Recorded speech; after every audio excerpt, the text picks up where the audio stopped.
Hello and welcome to Zoom. I am going to talk you through a couple of things that you can do when you are in Zoom and hosting a meeting from the teacher's perspective. So the first thing is that when I was setting up this meeting, I set it up so that all participants were muted upon entry because I didn't want all my students coming in.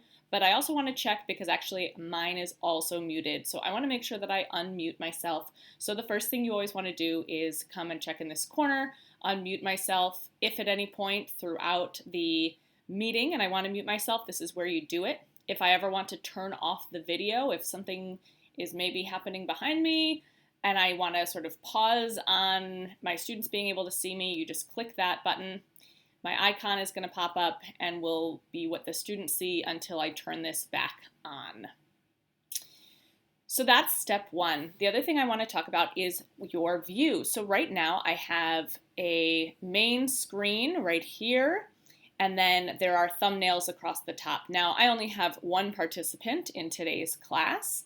Thank you to 11 who is filling in today. But if I had multiple students, they would all be appearing across here. If, however, I switch to full screen mode, those would now be listed down on the side. I could also switch over to gallery view, and this will show you all of the participants. If you have more than, I believe, 16, they'll only show 16 on a page, but you'll be able to toggle through and see all of them. One thing to keep in mind is that your students are likely to always be in this view. And the more participants you have, the smaller their thumbnail. This is not so bad because it's just two, but you are likely to be a very small thumbnail on a screen to your student. And fortunately, my student today, 11, very good at keeping a calm body and showing active listening. Your students are likely to be a little bit more wiggly and distracting. So that is just one thing to keep in mind, and you cannot control how they decide to view it. It is what it is. And I'm going to go back to speaker view and switch myself so that you can see my main screen there. So I just did pin video, and that's what makes it the main one right here. Just as a quick aside, as we're moving into using a lot of this screen technology, you'll notice that the reflection on my glasses, sorry that you'll see that, but it's blue. These are blue light glasses. They block a lot of that sort of blue light that comes from those screens. I highly recommend them. I got mine on Amazon. Hashtag not an ad. But anyway, once you are in the view that you want, and you can switch at any point, I want to talk you through what's down here. So we have gone over mute and unmute, and here there's lots of, you can double check if you're having issues with your microphone where it says it's on, but students are saying they can't hear you. This is where you can open up that menu, make sure that you've given your computer permission to use your microphone, anything like that. Down here we have Manage Participants, and when you click on this, it's going to open up this box, and it's going to show you a list of every single participant in this Zoom call. So I have, well, that's actually 11, the doctor, who logged in on my account. And I have the power to mute or unmute all of them as necessary. I could also decide to make someone a co-host. If you are using a free version, if you make someone a co-host, only one of you can have control over Breakout Rooms. So if you do want to sort of pass that responsibility on to someone else, you can just give them the full hosting duties. You can sort of switch and pass the baton on for hosting, and you do that all right here.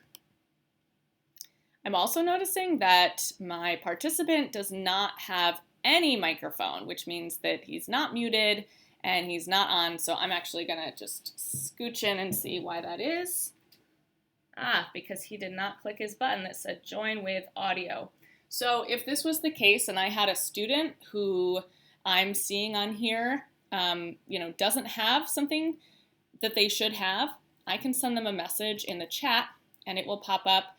I could send a message privately, or I could send a message just directly to that person. So I'm going to send a message to him saying, hey, make sure you click that you want to join with audio so that I can hear you if you have any questions. So he's going to do that right now. Fortunately, he is in the same room as me. There we go.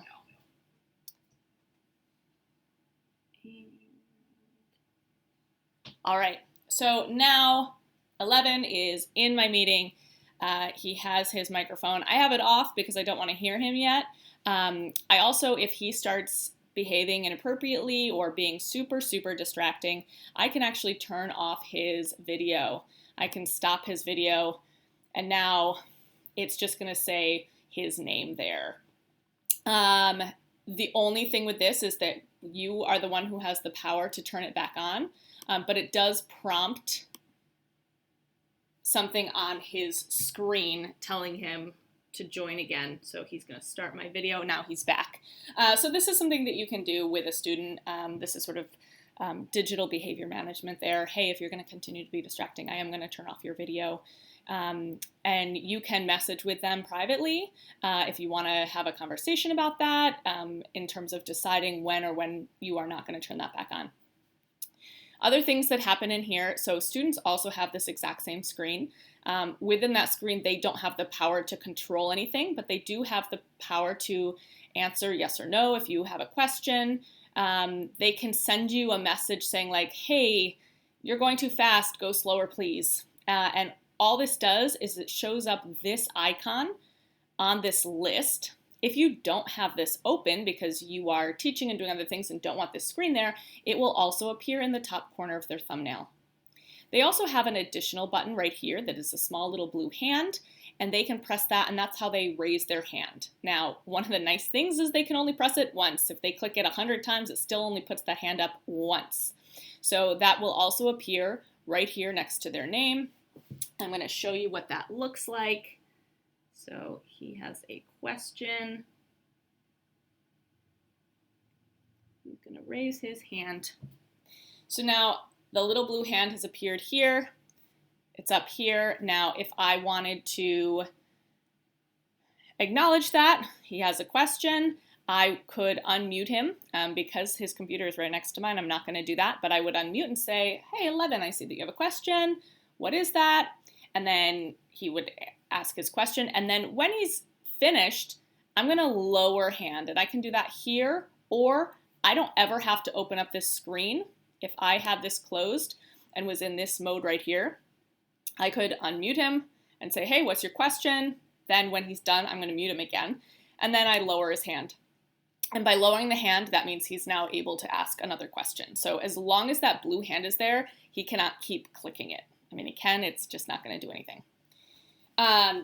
So other things down here, I am already recording this. When I set up this meeting, I set it to auto record. If you don't do that, but you decide once you're in there, ooh, actually, I would like to record this, you just hit the record button down here, and you can pause it or stop it at any time.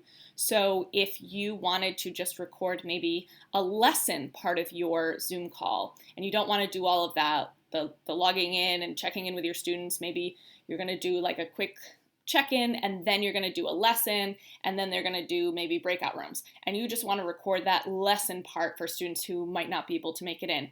This is where you would do that right here, and when you finish the meeting, it will prompt you to save that. This is the chat right here, and again, you can move this around wherever you want. Students also have this feature. Now, I set this up when I set up the meeting in the back end in your account settings. I actually chose the option where students cannot message privately. You also have the option to completely get rid of chat when you set up a meeting. So I wanted to keep the chat because I wanted my students to be able to message to the whole group. But they cannot message privately. I still can. So if I wanted to just send a message to 11 here, only he would get that. Make sure, though, that you have the right one switched every time you're messaging. Down here, we have our breakout rooms. Now, these are going to be awesome for doing a lot of our teaching protocols. Think, pair, share, turn and talk, small group work, you can have reading group discussions, small math groups, anything that you want to have that is less than a full group. You can do that using these breakout rooms. So I'm going to click on that. And what it's going to do is it's going to show you right here how many total participants you have. Now, this is a little bit unideal to show you because I only have one participant. But let's say I had 16 participants and I want them to do a think, pair, share. So I just want them to partner up with one other person. I'm going to divide them up into 8 rooms. If I wanted them in, say, groups of 4, I have 16 students, groups of 4. Again, you're just doing some quick mental math here depending on what you want. You can have this automatic, which means that it's just going to randomly assign those students, or you can do it manually, which is actually what I'm going to do. Now, I only have one participant.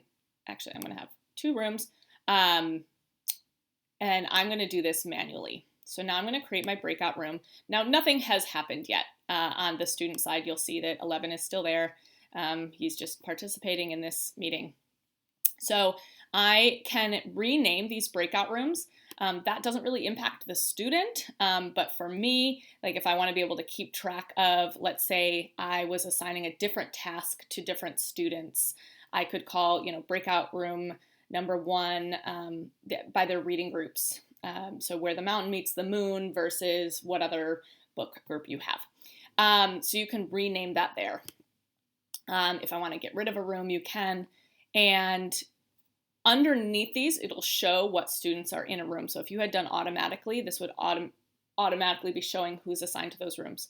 But I'm doing this manually, so I'm going to assign, and I'm going to assign 11 here to breakout room number 1. This would show every single participant that you have. So, and then I could down here assign, I've used up all my participants, but if I had more, this is where I could do that. So now when I'm ready, I'm going to tell my students, hey, I want you to do a turn and talk. I'm going to send you into a breakout room. I'm going to set the timer for 4 minutes. I want you to talk about X, Y, and Z, and I will bring you back when we're ready. So now I'm going to open up all those rooms. Now, you'll notice that nothing's changed. 11 is still here. That's because he has been given a prompt. So I'm going to have him check that prompt. Yes, join breakout room. And now it is sending him there. So now he's disappeared from my screen. If you have students that are still here, it means that they're not in their breakout room. So again, you can talk to them directly right here. They'll be able to hear you because they're still part of this main meeting. You'll also or you can message them in the chat feature. This is also another place to see. So you'll notice that before 11 was in this room, it was just the name, but now there's this little green button. So if a student goes into a breakout room and then leaves the meeting entirely, you'll know. It's all right here. So I can keep eyes on all of my rooms from this perspective right here. You can't actually have video eyes on all of the rooms at once. You have to sort of toggle between them. So I'm going to go through and just check in on each of these rooms. So I'm going to join this first group. It's going to prompt me to join here. And now I am part of this group. And I would see everyone that's in this group. Hey, how's this group doing? Have you answered, question number 1? Awesome. Oh, you're on question number 2. Ooh, great thinking. Love that. Are there any questions? Cool, you're good. Awesome. I'm going to go check in on another room. So now I'm going to go down here to leave breakout room. They are still in their breakout room. You can leave meeting or, this allows you to just end everything. I don't want to do that. I want them to keep going. I want to return to the main session. So this is going to bring me back to that main screen. One thing to keep in mind is that you want to make sure that you are, so that sort of defaulted me back to mute. Always be checking that. Also, if you have every student muted, make sure you unmute them when they go into a breakout room. One of the features that you can also do here under Manage Participants is, so you can mute all, but they can also just unmute themselves right from their computer. But if they are being absolutely ridiculous, as many will, you can take away their privilege. Sorry, I put that down too fast. of unmuting themselves, so that if they press the button on their screen, nothing's going to happen.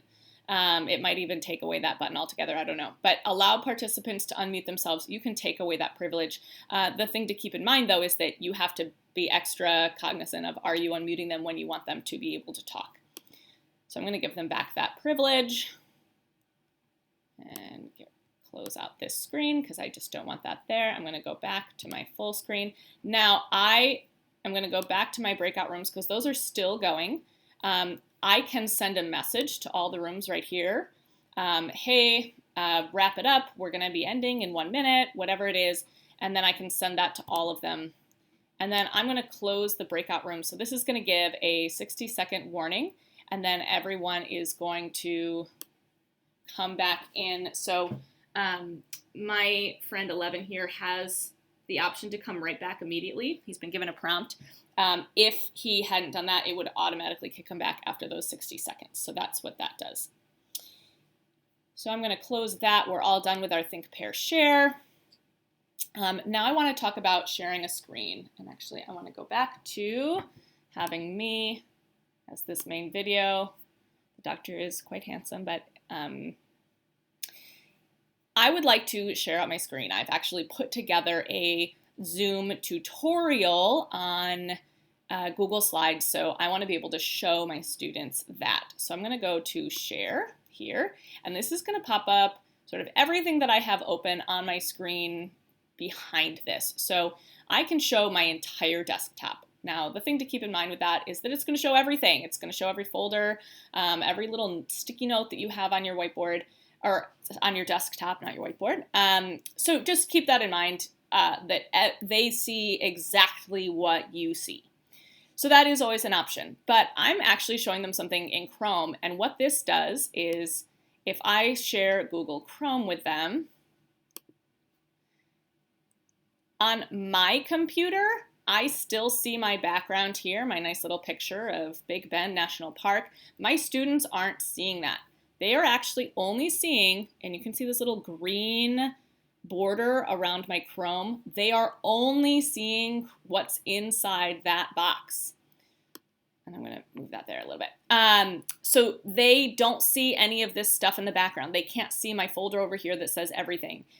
They would if I was in desktop share, but they're not. You can also tell if everything's working because your menu has now moved up here and you have this little green button.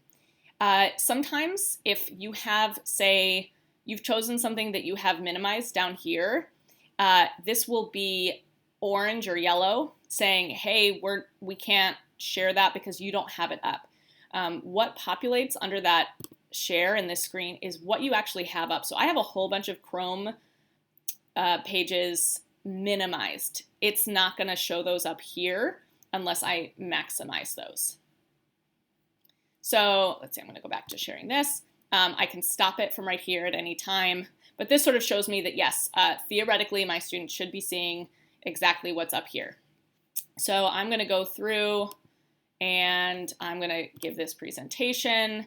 My students are seeing all of this. I just saw that it flicked over on the doctor's screen.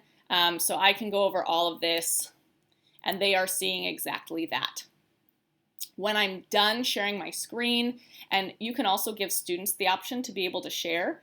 They can't override you, so they can't interrupt your sharing, but you can say, hey, 11, would you like to share your screen and show us whatever that thing is that you've been working on? And that student's screen would show to everyone as well.